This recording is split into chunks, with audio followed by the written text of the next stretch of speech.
اعوذ باللہ من الشیطان الرجیم، بسم اللہ الرحمن الرحیم۔ نولی فیکٹری کے معزز دوستو، السلام علیکم۔ ناظرین اکرام، ہر جاندار کو موت کا ذائقہ چکھنا ہے اور موت کے بعد ہر انسان کو اس کے عملوں کے مطابق جزا اور سزا ملے گی۔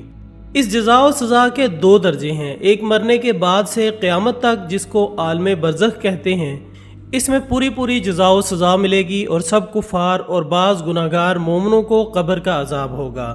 دوستو، آج کی اس ویڈیو میں ہم بات کریں گے کہ جب ایک انسان کو مرنے کے بعد قبر میں دفنایا جاتا ہے تو قبر میں اس کے ساتھ کیا ہوتا ہے، اور جب ایک کافر کی زندگی ختم ہوتی ہے تو حشر میں اسے کس حالت میں اٹھایا جائے گا۔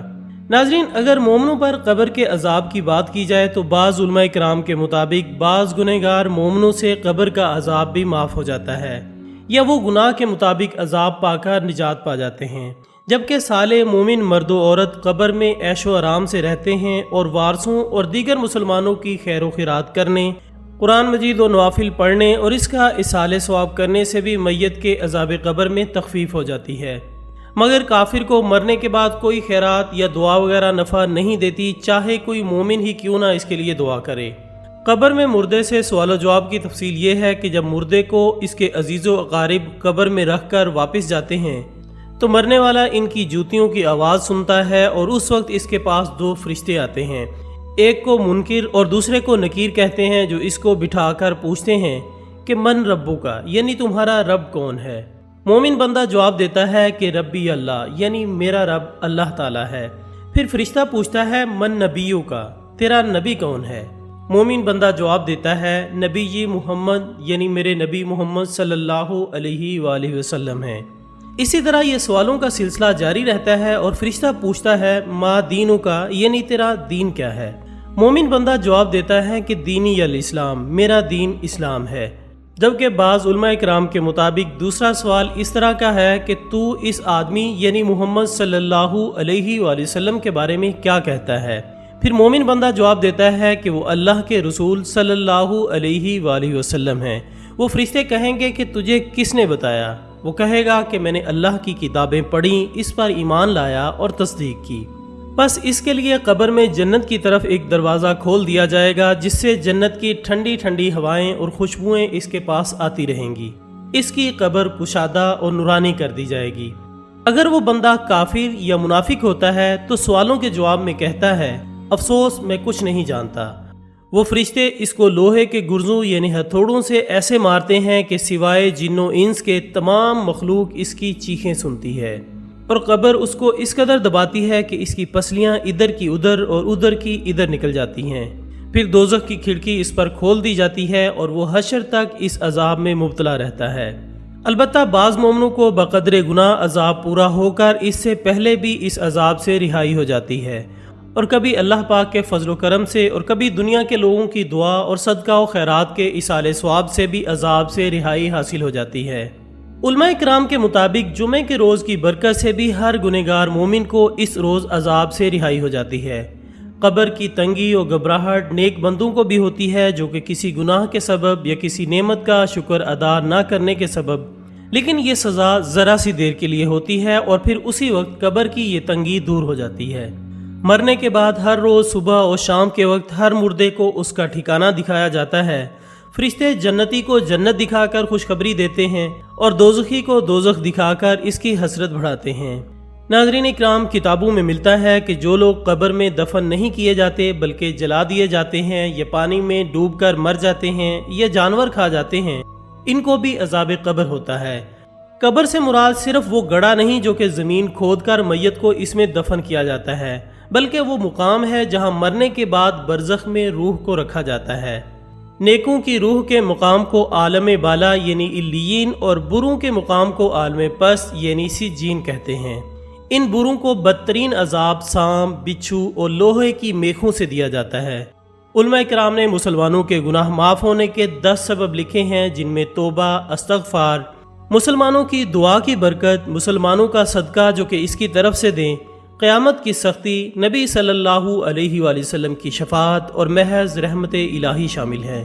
دوستو، روایات میں یہ بھی ملتا ہے کہ مومن کو جب قبر میں رکھا جاتا ہے تو اس کی قبر کو 70 گز وسیع کر دیا جاتا ہے، اور مخمل کا فرش بچھا کر خوشبوئیں بکھیر دی جاتی ہیں اور قبر کو ایمان و قرآن کے نور سے روشن کر دیا جاتا ہے، اور مرنے والے کو اس میں دلہن کی طرح سلا دیا جاتا ہے کہ اب اس کو اس کا محبوب ہی بیدار کرے گا، جبکہ دوسری جانب کافر کی قبر کو تنگ کر دیا جاتا ہے اور اس کی پسلیاں ایک دوسرے میں گھس جاتی ہیں اور اونٹ کی گردن جیسے سانپ اس پر چھوڑ دیے جاتے ہیں جو کہ اس کا گوشت کھاتے رہتے ہیں، اور عذاب دینے والے فرشتے ہتھوڑے سے اس کی پٹائی کرتے ہیں، اور اس طرح صبح و شام آگ بھی پیش کی جاتی ہے۔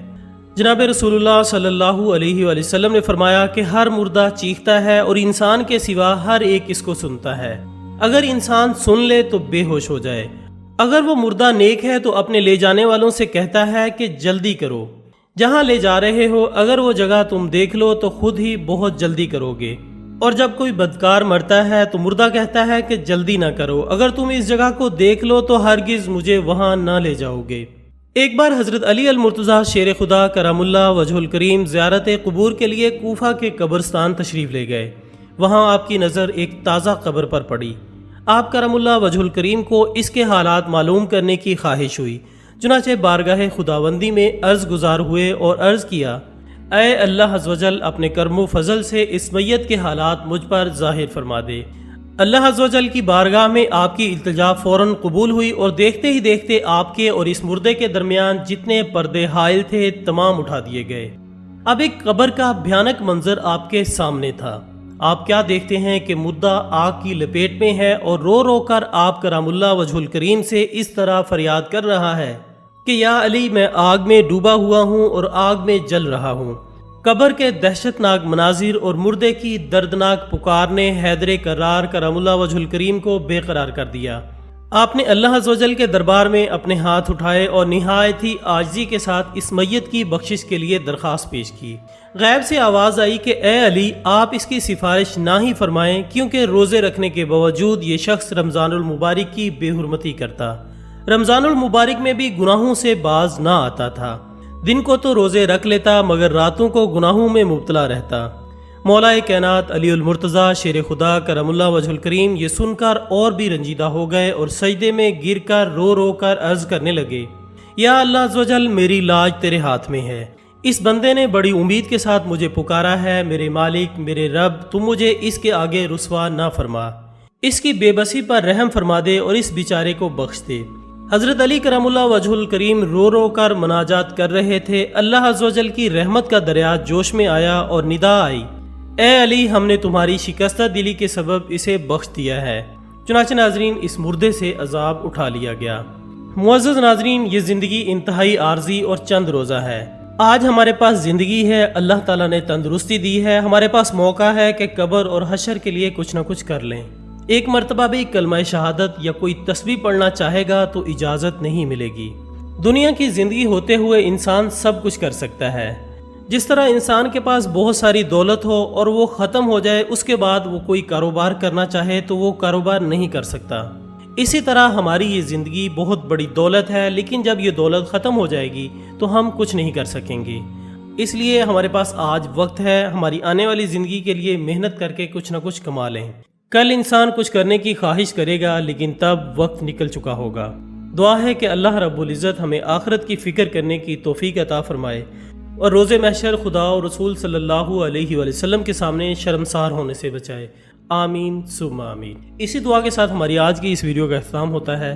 ہم امید کرتے ہیں کہ آپ کو یہ ویڈیو ضرور پسند آئی ہوگی۔ اس ویڈیو کو زیادہ سے زیادہ اپنے سوشل میڈیا اکاؤنٹس پر شیئر کیجیے گا اور کومنٹس کی صورت میں اپنی رائے ہم تک لازمی پہنچائیے گا۔